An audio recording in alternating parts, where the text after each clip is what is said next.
Hello students, आज हम लोग क्लास 12 में जीव विज्ञान विषय के अंतर्गत जो लेसन 5 जिसका नाम है जनन स्वास्थ्य या रिप्रोडक्टिव हेल्थ के बारे में अध्ययन करेंगे। इसके पहले हम लोगों ने जो अध्ययन किया था वो था जेनेटिक्स के ऊपर, तो लेकिन ये किताब में चौथे चैप्टर पर है, लेकिन यहाँ पर इसलिए हमने चेंज किया है कि जिससे कि आपको जेनेटिक्स में आप देखे हैं कि किस तरह से लाल पुष्प सफ़ेद पुष्प में बाद में जो है वो प्रभाविता का नियम, मतलब उनमें गुणसूत्र के द्वारा परिवर्तन होते थे और उसमें जो है कुछ परिवर्तन को नहीं भी मानते थे। मेंडल्स के लॉ को, जैसे मिराबिलस जलापा या गुलाबास के पौधे में हम लोगों ने देखा था कार्ल कोलिन्स के द्वारा, तो इस तरह से उनमें भी परिवर्तन होते थे। तो इसलिए इसको हम ये 4 है, लेकिन हम ये 5 है लेसन, जो कि इसके पहले 4 वाले को जो है हमने चेंज किया है, तो कोई बात नहीं है, लेकिन इसमें इसलिए हमने चेंज किया कि इससे आपको समझ में आए। तो जेनेटिक्स के बाद के पहले जनन स्वास्थ्य है, तो इसलिए आपको थोड़ा हम बताएंगे कि, और इसके पहले जो मानव जनन को हमने पढ़ाया था तो उसमें बताया था कि किस तरह से जो मेल हैं फीमेल हैं उनके ऑर्गन्स हैं, इंटरनल स्ट्रक्चर्स हैं, टेस्टिस हैं, ओवरी हैं, मतलब जिनके द्वारा हम देखते हैं कि वह मनुष्य जाति किस तरह से अपनी उत्पत्ति करती है और किस तरह से वह अपने स्पीशीज का विकास करते हैं जैसे अन्य जातियां करती हैं। तो इसमें कुछ ऐसे रोग भी हैं जैसे कि कुछ वह रोग उनको जो है इनहिबिट करते हैं, जो कि जिससे उनके उसमें जनन में या उनमें जो है इनहिबिट होता है या एक्सीड होता है, तो इस तरह की क्रियाएं होती हैं। तो जनन स्वास्थ्य में आप देखेंगे, जैसे यहाँ है कि अब रिप्रोडक्टिव हेल्थ या जनन स्वास्थ्य में देखें तो जैसे यहाँ देखेंगे कि पहला है सेक्सुअल ट्रांसमिटेड डिजीज, या इसे कहते हैं कोष्टक में STD एंड देयर कंट्रोल, मतलब यौन संचित रोग में उनके रोकथाम किस प्रकार से किए जाएं। तो इसमें जो देखेंगे जैसे पहला है गोनेरिया, तो यह जो रोग है वह जीवाणु के द्वारा फैलता है और यह अक्सर प्रोस्टेट ग्रंथि में को प्रभावित करती है और इसका इलाज है कि एंटीबायोटिक्स किसी दवा को लिया जाए जिससे यह कंट्रोल होता है। फिर दूसरा रोग है सिफिलिस, जो कि यह भी जीवाणु है जिसे कहते हैं ट्रेपनोमा पेरिडम, और यह लकवा नामक बीमारी फैला देता है और इसको जो इसके उपचार के लिए पेनिसिलिन नामक दवा प्रयोग की जाती है। फिर तीसरा है ट्राइकोमेनियसिस या घातक रोग है यह, तो इसके उपचार के लिए टेरामाइसिन है। तो इस तरह से बहुत से रोग हैं जो कि इस सेक्सुअल में होते हैं, क्योंकि आप जानते हैं हम मानव में जो सेक्सुअल रिप्रोडक्शन ही होते हैं, सेक्सुअल नहीं होते हैं, तो इसमें ये रोग हैं। अब इनमें समस्याएं क्या आती हैं, जैसे दूसरा फिर पहला तो था कि यौन संचित रोग एवं उनकी रोकथाम, फिर दूसरा है जनन स्वास्थ्य एवं समस्याएं। कभी कभी ऐसा होता है कि उनके स्वास्थ्य में समस्याएं हो जाती हैं। जैसे पहला है जनन संबंधी जानकारी, मतलब अब पहले ज़रूरत है कि उनमें जानकारी होनी चाहिए, जैसे एड्स हैं, बहुत घातक हैं। फिर है गर्भ निरोधक ज्ञान, मतलब इसमें इसका ज्ञान होना चाहिए। फिर जैसे कापर्टी को के द्वारा, फिर गर्भ निरोधक गोली के द्वारा, कम संतान का महत्व और यौन शिक्षा का ज्ञान, तो ये सब समस्याएं हैं। और तीसरा है जिसे कहते हैं जनसंख्या विस्फोटक, तो आज यह सबसे बड़ा घातक है इस जनन स्वास्थ्य पर। जैसे देखेंगे आज जो विश्व की आबादी है वह इतनी तेज़ी से बढ़ रही है कि एक सेकेंड में लगभग 1-2 व्यक्तियों में लगभग यह जो है 60 लाख 2 व्यक्ति, या आप कह लें कि पूरे माह में, एक माह में 60 लाख बच्चे पैदा होते हैं पूरे विश्व में, यानी 2 व्यक्ति प्रति सेकेंड आप कह लें। 1 सेकेंड घड़ी की सुई चलती है, तो 1 सेकेंड में पूरे विश्व में 2 बच्चे पैदा होते हैं, तो पूरे माह में, एक माह में 60 लाख उत्पन्न होते हैं।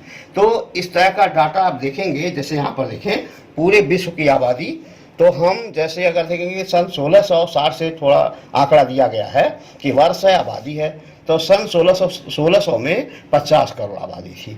फिर 1800 में जो है 1000 करोड़ थी। फिर 1930 में 200 करोड़ थी। फिर उसके बाद 1965 में 350 करोड़ थी। 1975 में 400 करोड़ थी। 1990 में 500 करोड़ थी। 2000 में 640 अरब थी। फिर देखें 2011 में 700 अरब थी। तो इस प्रकार हम विश्व की आबादी को देखें बढ़ते हुए, जैसे शुरू में था फिर इंक्रीज करते गया। फिर देखेंगे यहाँ पर या देखें कि विभिन्न देशों की आबादी, जैसे यहाँ पर देखें सन 1830 में 1 बिलियन थी। फिर 1930 में 2 बिलियन थी। 1966 में 3 बिलियन थी। 2000 में लगभग 5.7 बिलियन थी। इस प्रकार Canada, United state, America, Europe और उसके बाद अफ्रीका, इंडिया, जापान, चीन, एशिया, इस तरह से जो हम देख रहे हैं विश्व के विभिन्न देशों की आबादी। फिर यहाँ देखेंगे, गौर करेंगे कि कुछ वैज्ञानिकों ने बताया कि यह जो जनसंख्या विस्फोटक है इतनी घातक है कि 2050 तक बहुत ही नुकसानप्रद करेगी। तो इसमें देखेंगे जैसे संयुक्त राष्ट्र अमेरिका में उस समय आबादी हो जाएगी 42 करोड़, इटली में हो जाएगी 5 करोड़ 20 लाख, जापान में हो जाएगी 4 करोड़ 20 लाख, चीन में हो जाएगी 140 करोड़, नाइजीरिया हो जाएगी 30 करोड़ 70 लाख, फिर भारत में हो जाएगी 160 करोड़। तो इस प्रकार से हम देख रहे हैं कि इनमें जो हम यहाँ पर देख रहे हैं कि सन 2050 तक की आबादी। फिर अगर हम औन्नति में देखें, जैसे आप देखेंगे कि 2011 में 120 करोड़ था, 2001 में 102 करोड़ था, फिर देखें 70 लाख, और फिर 1991 में 84 करोड़ है, 1981 में 68 करोड़ है, 1971 में 54 करोड़ है, 1961 में 63 करोड़ है। तो इस प्रकार हम देख रहे हैं कि जो जनसंख्या है वह विस्फोटक के रूप में है, जो कि हमारे लिए बहुत ही नुकसानप्रद है। वृद्धि के कारण क्या है, क्यों ये वृद्धि होती है कि जैसे खाद्यान्न, जैसे चौथा है वृद्धि के कारण, तो खाद्यान्नों में प्रचुरता, मृत्यु दर में कमी, फिर देखेंगे सामुदायिक स्वास्थ्य सेवा, कम आयु में विवाह, निरक्षरता, गरीबी, सामाजिक रीति रिवाज, ये सब जो है वृद्धि के कारण हैं। इसके परिणाम क्या हैं, समस्या क्या हो जाएगी, खाद्य की समस्या, जब अधिक बढ़ेंगे तो खाद्य समस्या होगी, कपड़े और आवास की कमी हो जाएगी, पीने के पानी में कमी हो जाएगी, वायु जल तथा मृदा में प्रदूषण होने लगेंगे, संक्रमित रोग होंगे, बेरोजगारी होगी, यातायात की समस्या बढ़ेगी, रहन सहन में स्तर गिरेगा। तो इस प्रकार हम देखें ये वृद्धि के परिणाम हैं। नियंत्रण कैसे करेंगे, नियंत्रण के लिए कि विवाह में आयु में की वृद्धि हो और की वृद्धि की जाए, शिक्षा द्वारा उसे जानकारी दी जाए, जनन पर नियंत्रण किया जाए, और धर्मांधता को हटाना है कि धर्मांधता पर मनुष्य ना रहें, सीमित परिवार का महत्व बताया जाए, परिवार नियोजन के द्वारा रोका जाए, अधिक जनसंख्या से हानि के बारे में समझाई जाए। तो इस प्रकार हम लोगों ने देखा परिणाम क्या होंगे। फिर 7वां है वैज्ञानिक विधि। इसको कुछ वैज्ञानिक विधि के द्वारा की गई है, जैसे है पहले प्राकृतिक विधि। तो यह 2 तरह की, आवर्ती विधि और स्तनपान विधि। मतलब 6 माह तक जो है बच्चे जरूर उसका स्तन करें, पान करें, तभी जो है फिर दूसरे बच्चे, हाँ फिर है दूसरा बाधा विधि दूसरा है। तो यह बाधा विधि 2 तरह की, एक यांत्रिक विधि है जिसे हम जो टेस्टिस के अंतर्गत देखते हैं उसे कहते हैं वैक्सेक्टोमी, या और ओवरी में देखते हैं ट्यूबेक्टोमी। 2 तरह की क्रियाएं हैं। और फिर है दूसरा रासायनिक विधि के द्वारा। फिर यहाँ पर देखेंगे कि जो यहाँ पर देखेंगे तीसरा है बाधा विधि के द्वारा। तो यह 2 तरह की है। पहला है यांत्रिक विधि, जिसे वैक्सेक्टोमी या ट्यूबेक्टोमी के द्वारा जानते हैं।